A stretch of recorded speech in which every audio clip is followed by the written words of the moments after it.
Standard 10 students, इन bio chapter 2 respiration में मैं तुम लोग को ह्यूमन रेस्पिरेटरी सिस्टम के बारे में एक्सप्लेन की थी। तो उसका मेन जो रेस्पिरेटरी सिस्टम का मेन ऑर्गन क्या क्या है? Nostril, nasal cavity, pharynx, larynx, trachea, bronchi, bronchioles and alveolar sac. तो इससे किस तरह से जो एयर है वो पास होता हुआ हीमोग्लोबिन जो ब्लड में है उसके थ्रू किस तरह से ऑक्सीजन हमारे सारे बॉडी में जाता है और किस तरह से कार्बन डाइऑक्साइड जो है वो उसी पैसेज से फिर बाहर निकल जाता है। तो ये मैकेनिज़्म कल इसके बारे में मैं एक्सप्लेन की थी। अब ब्रीदिंग का जो मैकेनिज़्म है उसे एक्सप्लेन करना है। तो जो ब्रीदिंग मैकेनिज़्म है, there are 2 main step in breathing. उसमें 2 स्टेप आता है, एक इंस्पायरेशन और एक एक्सपायरेशन। इंस्पायरेशन यानी जिसे इनहेलेशन भी बोलते हैं।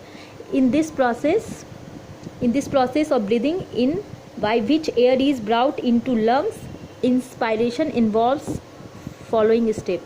यानी इसमें क्या होगा, ब्रीद इन होगा यानी एयर जो है वो लंग्स के अंदर जाएगा। तो द मसल जो है उसका जो उससे अटैच है रिब से, वो बाहर की तरफ कॉन्ट्रैक्ट करेगा, फैलेगा। This causes the ribs to the pulled out, expanding the chest cavity। जैसे इन करेगा वो फूलेगा। और फिर मसल वॉल जो है वो between the chest cavity and the abdominal cavity, जिसको डायफ्राम कहते हैं, जो इस तुम्हारे बुक पेज नंबर 16 में इस जगह पे दिया हुआ है, इस जगह पे डायफ्राम होता है, यही कॉन्ट्रैक्ट और रिलैक्स करता है।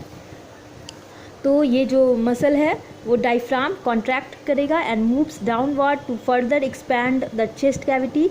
The abdominal muscle contract. Abdominal muscle जो है, तुम एक लंबी सांस लेकर इसे प्रैक्टिकल भी कर सकते हो। तुम्हें ऐसे वो तो होता ही रहता है, लेकिन तुम एक लंबी जोर की सांस अगर तुम खींचते हो तो तुम देखोगे एब्डोमिनल कैविटी जो है वो तुम्हारा इन करेगा, कॉन्ट्रैक्ट करेगा, और वो जो चेस्ट कैविटी है वो एक्सपैंड करेगा। Or the expansion of the chest cavity creates a partial vacuum in the chest cavity. This sucks in air into the lung and fill the expanded alveoli। तो यही जो इन करने पर चेस्ट कैविटी जो expand करता है, तो उसमें कुछ वहाँ पे वैक्यूम यानी खाली स्पेस क्रिएट कर देता है, जो कि एयर को शक करने में यानी कि अपने में एब्जॉर्ब करने में, खींचने में मदद करता है और लंग्स में, और वो फिल होता है और एक्सपैंड होता है। एल्वियोलाई जो ये है, यहाँ पर तुम डायग्राम में देख सकते हो, जिसका अलग से भी तुम्हारे बुक में एक डायग्राम बनाया हुआ है, ये है एल्वियोलाई। ठीक है, तो ये सारा इसके सारे एल्वियोलाई जो है सक करने में, एयर को एक्सपैंड, चेस्ट कैविटी एक्सपैंड करने के बाद जो वैक्यूम होता है, इसके कारण वो एल्वियोलाई जो है वो एक्सपैंडेड एल्वियोलाई में फिल हो जाता है एयर। अब होगा एक्सपायरेशन यानी इनहेलेशन। इनहेलेशन हो गया, एक्सहेलेशन, बाहर की ओर। After the exchange of gases in the lung, the air has to be expelled. Explosion of the air from the lungs is called expiration. In this process, muscle attached to the rib on their inner side contract and diaphragm and the abdominal muscle relax। अब तुम जब सांस को भरने के बाद छोड़कर देखोगे तो एब्डोमिनल कैविटी जो है वो रिलैक्स कर जाएगा, मसल जो है वो सारा रिलैक्स कर जाएगा, सब अपने अपने शेप में वापस आ जाएगा। This leads to decrease in the volume of the chest cavity which increase the pressure of the lung.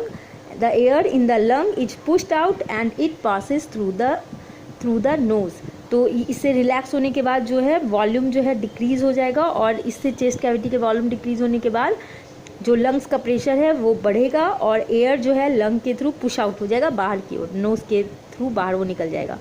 तो उसी जिस पैसेज से आया था उसी पैसेज से वो बाहर चला जाएगा। When we breathe out, not all the air in the lungs get expelled. Some of it remains in the lungs. This keeps the lungs from collapsing and allow more time for the exchange of gases। और उस time में पूरे की पूरा gas बाहर नहीं चला जाता है, लंग्स के अंदर कुछ गैस रहता है जो कि उसे लंग्स जो है उसे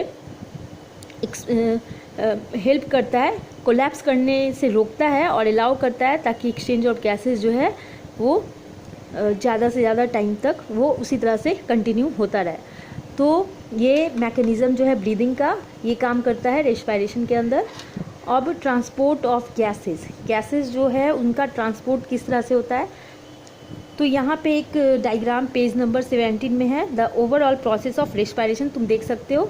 यहाँ पे जो ये टिश्यू शेल है ये ब्लड सर्कुलेशन है, ये लंग्स है, ये ब्रीदिंग जो O2 आ रहा है, respiration passage, intake of O2 by the haemoglobin of blood, transport of O2 by blood, diffusion of O2 into cells, यानी ऑक्सीजन इन किया, फिर हीमोग्लोबिन में मिलकर उसका ट्रांसपोर्ट हुआ और वो फिर डिफ्यूज़ कर दिया सेल के अंदर। और यहाँ पर जो CO2 है वो जो है diffusion of CO2 in blood में डिफ्यूज़ हुआ, और जो डर्टी ब्लड होता है और ट्रांसपोर्ट होता है O2 का ब्लड के थ्रू ही, फिर रिलीज़ होता है CO2 लंग्स में, और ये लंग्स में फिर उसी पैसेज के थ्रू वो बाहर आ जाता है। तो यही जो है ट्रांसपोर्ट का गैसेस इसी तरह से होता है। इसी को एक्सप्लेन किया है कि in very small organism there is no need to have a separate transportation system for gases because all its cells are involve directly in the exchange of gases by diffusion process के through इसका सारा cell जो है participate करता है, इसलिए कोई separate transport system नहीं है इसके लिए। However a large multicellular organism need a mechanism for the transport of gases for the different organs. तो जो बहुत छोटे स्मॉल है, तो स्मॉल ऑर्गेनिज्म है, तो उसमें ट्रांसपोर्ट सिस्टम जो है वो डायरेक्टली जो है एक्सचेंज का डिफ्यूज़न के थ्रू हो जाता है, तो उसमें कोई ज़्यादा मैकेनिज्म का जरूरत नहीं होता। लेकिन जो लार्ज एनिमल्स होते हैं, मल्टीसेलुलर ऑर्गेनिज्म होते हैं, उन्हें ही ज़रूरत होती है एक मैकेनिज्म की ट्रांसपोर्ट ऑफ गैसेस के लिए, और डिफरेंट ऑर्गन एंड टिश्यू जो है वो पार्टिसिपेट करते हैं इसमें। ह्यूमन बींग के पास जो है, human being also have a system for transportation of gases. Oxygen is carried by haemoglobin of the red blood sales.